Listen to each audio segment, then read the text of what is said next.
नमस्कार। आप देख रहे हैं कि वाइब और मैं हूं प्रवीण झा।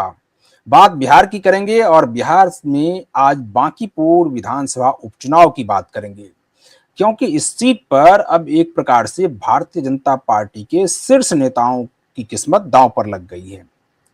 अब आप कहेंगे कि यहां से कोई शीर्ष नेता तो चुनाव लड़ नहीं रहे हैं, तो उनका किस्मत कैसे आखिर दांव पर लग गया? बिल्कुल लगा है। कैंडिडेट कोई भी हो, लेकिन अगर हार होगी भारतीय जनता पार्टी की, तो उसमें नाम घसीटा जाएगा जो खास करके भारतीय जनता पार्टी के राष्ट्रीय अध्यक्ष हैं नितिन नवीन, उनका, और जो बिहार के मुख्यमंत्री हैं सम्राट चौधरी, उनका। क्योंकि सरकार भी है और राष्ट्रीय अध्यक्ष की ये सीट भी है, और ये परंपरागत सीट है। यहां पर भारतीय जनता पार्टी के कई ऐसे नेता हैं जो यहां तक बयान दे चुके हैं कि इस सीट पर वो चाहे तो कुत्ता बिल्ली को भी उतार दे, वो भी चुनाव जीत जाए। और ऐसे में अगर भारतीय जनता पार्टी की इस सीट पर हार होती है, तो ये भारतीय जनता पार्टी के लिए बहुत बड़ा सेटबैक होगा। और मैं ऐसा क्यों कह रहा हूं? क्योंकि इस सीट पर जो दूसरे दावेदार हैं वो बहुत ही मजबूत स्थिति में दिखाई दे रहे हैं। नाम आपको पता ही है कि प्रशांत किशोर हैं, जनसुराज के संस्थापक हैं, और प्रशांत किशोर को लेकर ये कहा जा रहा है कि वहां पर जो बहुत सारे परमुटेशन एंड कॉम्बिनेशन है वो खास करके प्रशांत किशोर की ओर जाता हुआ दिख रहा है। आज इन सभी मुद्दों पर चर्चा करेंगे, और इस चर्चा में हमारे साथ जुड़ रहे हैं वरिष्ठ पत्रकार और राजनीतिक विश्लेषक संजीव प्रियदर्शी।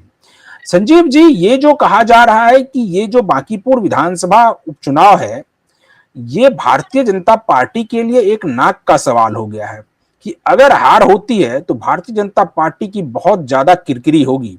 क्या लगता है आपको? नमस्कार प्रवीण जी। हार में किरकिरी होती ही है और जीत में वाहवाही मिलती है, नेचुरल है। हाँ, ये जरूर है कि अगर यहां से देखें अभी, तो राजनीति में ये कहा जाता है, राजनीति विज्ञान में, कि कोई उम्मीदवार या कोई पार्टी हारती तो बाद में है, यानी वोटों से तो बाद में हारती है, नैरेटिव की वार पहले हार जाती। नैरेटिव क्या है, नैरेटिव कैसा होना चाहिए? तो नैरेटिव वार में प्रशांत किशोर लीड ले चुके हैं बांकीपुर में। अब नतीजे किस रूप में आएंगे ये आकलन करना मुश्किल है, लेकिन जहां अभी अगर आप देखेंगे across the caste, across the religion, Prashant Kishor, मैं ये नहीं कह रहा हूं जनसुराज की पकड़, प्रशांत किशोर थोड़े से +5, +6, +8 पे जरूर है।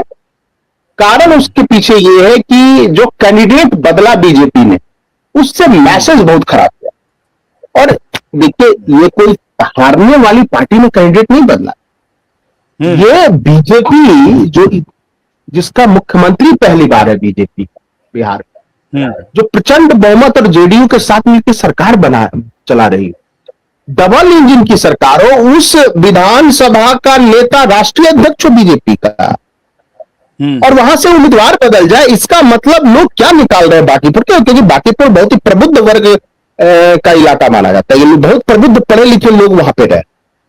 लोग ये कह रहे हैं कि क्या बीजेपी जैसी पार्टी में टिकट देने से पहले सोच विचार नहीं किया गया? क्या मान लीजिए कैंडिडेट में गड़बड़ी थी, मान लिया, तो क्या ये पहले नहीं देखा जा सकता था?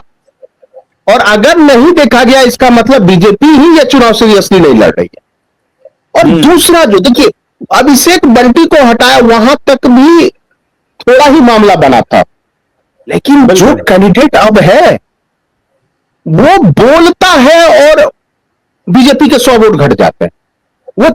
वो किसी विधानसभा के किसी इलाके में जा रहा है तो 4 लोग उसको बताने के लिए जा रहे हैं कि ये बोलना है। और अब हद तो ये हो गई नॉमिनेशन वाले दिन की, संजय सरावगी जो प्रदेश अध्यक्ष है, जब माइक बढ़ाया मीडिया के लोगों ने, पत्रकारों ने, तो उसके गर्दन पे हाथ रख के, मुंह बंद करके उसको लेकर चले गए।